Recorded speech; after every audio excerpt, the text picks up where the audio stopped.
नमस्कार, आप देख रहे हैं मौसम तक चैनल और मैं हूं देवेंद्र त्रिपाठी। संपूर्ण भारत में 6 जुलाई को कैसा रहेगा मौसम का हाल, मॉनसून कहां पर फिर से एक्टिव होगा, इस बारे में हम चर्चा करेंगे इस बुलेटिन में। देश भर के मौसम पूर्वानुमान का ये बुलेटिन है, यानी नेशनल वेदर बुलेटिन।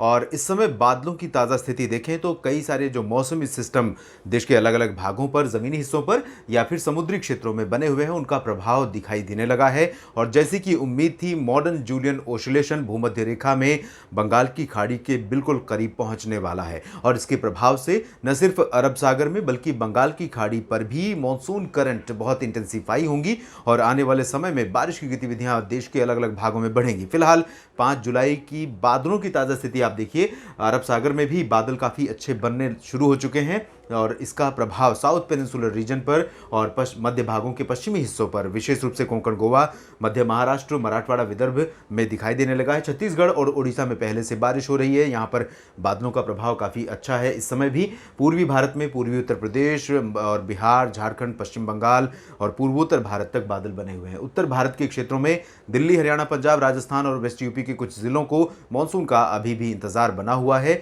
यहाँ पर मानसून के आगमन में अभी थोड़ा सा वक्त है, लेकिन बहुत लंबा इंतजार फिलहाल नहीं करना पड़ेगा। उम्मीद कर सकते हैं कि अगले 4-5 दिनों में ही मानसून वर्षा इन क्षेत्रों में शुरू हो सकती है। आइए जानते हैं कि किस तरह से इन स्थितियों के बीच में, इन मौसमी सिस्टमों के बीच में किस तरह की बारिश हमें देखने को मिलेगी संपूर्ण भारत में अगले 24 घंटों के दौरान, यानी 6 जुलाई को। शुरुआत करेंगे दक्षिणी प्रायद्वीपीय भारत के क्षेत्रों से, जहां पर इस समय मानसून की हलचल अब बढ़ गई है पहले की तुलना में और काफ़ी अच्छी बारिश हमने पिछले 48 घंटों में भी देखी है केरल, तमिलनाडु और कर्नाटक तथा आंध्र प्रदेश में।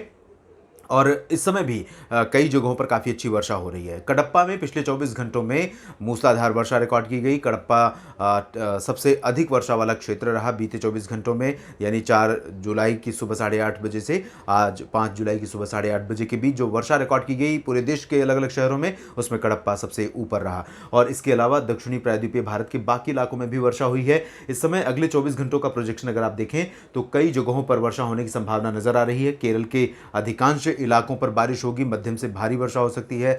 लक्षद्वीप और कर्नाटक के तटवर्ती इलाकों में तथा उत्तरी आंतरिक क्षेत्रों में, जहां पर लंबे समय से मॉनसून काफी कमजोर बना हुआ था, बारिश बहुत कम हो रही थी, अब बारिश यहां पर बढ़ रही है और उम्मीद यह है कि उत्तरी आंतरिक कर्नाटक के कई शहरों में मध्यम से तेज वर्षा रिकॉर्ड की जाएगी। दक्षिणी आंतरिक कर्नाटक में भी कई स्थानों पर वर्षा हो सकती है। बेंगलुरु, मैसूरू, हसन, इन सभी जगहों पर काफी अच्छी वर्षा होने की संभावना है। बेंगलुरु में ऑन एंड ऑफ लगातार मानसून एक्टिव रहा और बारिश की जो गतिविधियां हैं वो यहां पर जारी रही। तमिलनाडु में अंदरूनी हिस्सों में और जो कोस्टल रीजन है यहां का, पूर्वी इलाके का, उन इलाकों में गतिविधियां अपेक्षाकृत कम होंगी, लेकिन उत्तरी तटीय तमिलनाडु, जिसमें चेन्नई और आसपास के शहर शामिल हैं, सेलम, मदुरई, तिरुचिरापल्ली, इन सभी इलाकों में कुछ स्थानों पर हल्की से मध्यम बौछारें गिरने की संभावना है। और केरल में अधिकांश जगहों पर वर्षा दर्ज की जाएगी। त्रिवेंद्रम से लेकर कोचीन और पलक्कड़ और वारंगल, जो उत्तरी इलाके हैं, वायनाड, इन सभी क्षेत्रों में भी कई स्थानों पर वर्षा दर्ज की जा सकती है।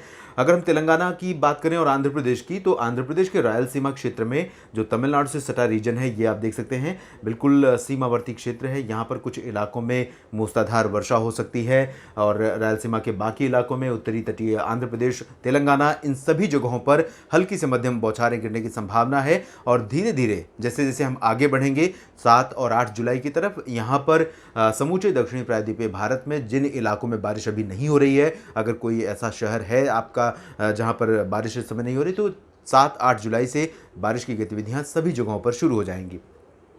महाराष्ट्र की स्थिति देखें तो महाराष्ट्र में जो मध्य महाराष्ट्र और मराठवाड़ा का रीजन है, ये दोनों रीजन, इनके दक्षिणी इलाकों में, कर्नाटक से सटे क्षेत्रों में कई स्थानों पर मध्यम से तेज वर्षा होगी। आज आपने देखा कि यहाँ पर बादल आए और कुछ जगहों पर हल्की वर्षा हो रही है इन इलाकों में, लेकिन कल यहाँ पर इंटेंसिटी बढ़ सकती है। सांगली, सतारा, कोल्हापुर, सोलापुर, उस्मानाबाद, बीड, ये जो इलाके होंगे, नांदेड़ में भी वर्षा होने की संभावना नजर आ रही है। सिंधुदुर्ग, रत्नागिरी और गोवा में भी कई स्थानों पर मध्यम से भारी वर्षा होने की संभावना संभावना है।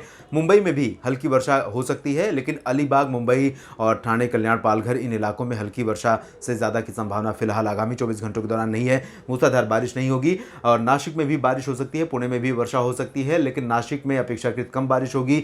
नंदुरबार, धुले, जलगांव इन इलाकों में भी वर्षा के आसार बहुत अधिक नहीं है।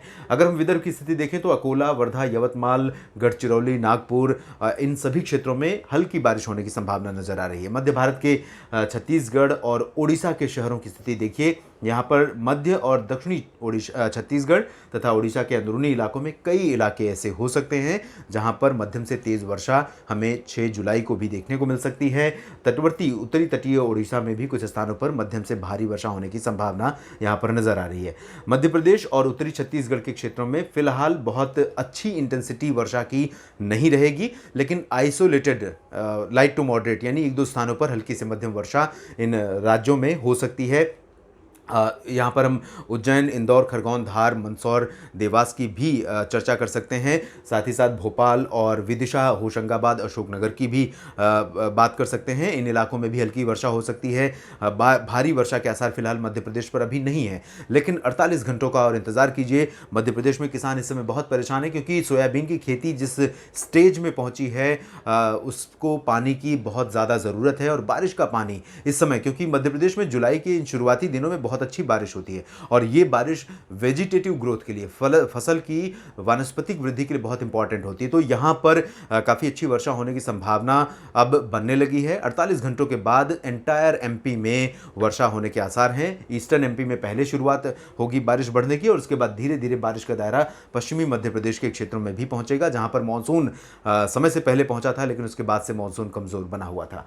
और इसके अलावा गुजरात की अगर स्थिति देखें तो यहाँ पर आइसोलेटेड रेन होगी पूर्वी रीजन में और सौराष्ट्र तथा कच्छ में। इसके बाद हम पूर्वी भारत की तरफ चलेंगे, जहां पर बारिश कई दिनों से लगातार जारी है, लेकिन अब चाहे वो बिहार की बात हो या झारखंड और पूर्वी उत्तर प्रदेश की या फिर गंगीय पश्चिम बंगाल की, सभी जगहों पर मौसम करवट ले रहा है। लेकिन गंगीय पश्चिम बंगाल के जो तटवर्ती रीजन है, कोलकाता और हुगली और आसपास के इलाके, हावड़ा, दीघा, इन इलाकों में कई स्थानों पर हल्की से मध्यम, कुछ जगहों पर भारी वर्षा हो सकती है। उप हिमालयी पश्चिम बंगाल, बिहार के पूर्वी क्षेत्रों और तराई वाले बेल्ट तथा पूर्वोत्तर भारत के समूचे राज्यों में, नागालैंड, मणिपुर, मिजोरम, त्रिपुरा, मेघालय, असम, अरुणाचल, इन सभी जगहों पर मध्यम से भारी वर्षा होने की संभावना है।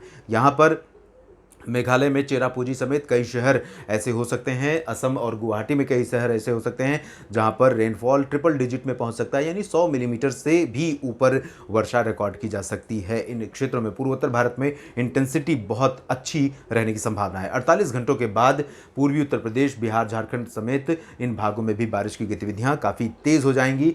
लखनऊ समेत जो वेस्ट यूपी का रीजन है, इन भागों में भी बारिश बढ़ेगी, लेकिन अभी थोड़ा सा इंतजार है। यहाँ पर अगले 24 घंटों के दौरान यानी 6 जुलाई को राजस्थान के पूर्वी इलाकों, पश्चिमी हिस्सों, मध्य पंजाब और हरियाणा, दिल्ली तथा पश्चिमी मध्य प्रदेश, पश्चिमी उत्तर प्रदेश, इन सभी जगहों पर फिलहाल शुष्क मौसम के बीच पश्चिमी हवाएं चलती रहेंगी। आर्द्र हवाओं का थोड़ा सा यहाँ पर इंपैक्ट रहेगा, WD का थोड़ा सा इंपैक्ट रहेगा और अरब सागर से आने वाली हवाओं का भी प्रभाव रहेगा। इसी वजह से आइसोलेटेड प्लेसेस पर यहाँ पर डस्ट स्टॉर्म यानी धूल भरी आंधी और बादलों की गर्जना के साथ लाइटनिंग स्ट्राइक और हल्की वर्षा होने की संभावना बन सकती है, लेकिन ये संभावना दोपहर के बाद बनेगी। पर्वतीय क्षेत्रों में उत्तराखंड और हिमाचल प्रदेश में काफ़ी अच्छी बारिश पिछले 24 घंटों में दर्ज की गई है। नेपाल को पार करने के बाद बंगाल की खाड़ी की तरफ से मॉइस्चर यहाँ पर अभी भी पहुँच रहा है। इंटेंसिटी अब कम हो जाएगी, लेकिन कुछ स्थानों पर उत्तराखंड और हिमाचल प्रदेश में तथा जम्मू कश्मीर में हल्की से मध्यम बौछारें गिर सकती हैं। गिलगित बाल्टिस्तान, मुजफ्फराबाद, लद्दाख और आसपास के इलाकों में भी हल्की बारिश होने की संभावना नजर आ रही है। उत्तर भारत के पर्वतीय क्षेत्रों में जब से मानसून आया है उसके बाद से अच्छी बारिश अभी नहीं हुई है, सिवाय उत्तराखंड के। हिमाचल प्रदेश और जम्मू कश्मीर में स्थिति कमज़ोर रही है मानसून की। और मैदानी इलाकों के तो आप स्थिति जानते ही हैं। अंबाला और अमृतसर में 13 जून को मानसून पहुंचा था। एक महीना होने में बहुत अधिक समय बाकी नहीं है, लेकिन उसके बाद से ना तो मानसून आगे बढ़ा और ना ही मानसून की हलचल यहाँ पर देखने को मिली। अब थोड़ा सा इंतजार कीजिए, एक महीना होने से पहले ही मानसून के इन क्षेत्रों में आगमन के एक महीना पूरा होने से पहले ही मानसून की जो स्थिति है, ब्रेक है, वो उसमें बदलाव आएगा और मानसून की गतिविधियाँ भी बढ़ जाएंगी। इस बुलेटिन में भी इतना ही। आप बने रहिएगा मौसम तक चैनल के साथ। धन्यवाद।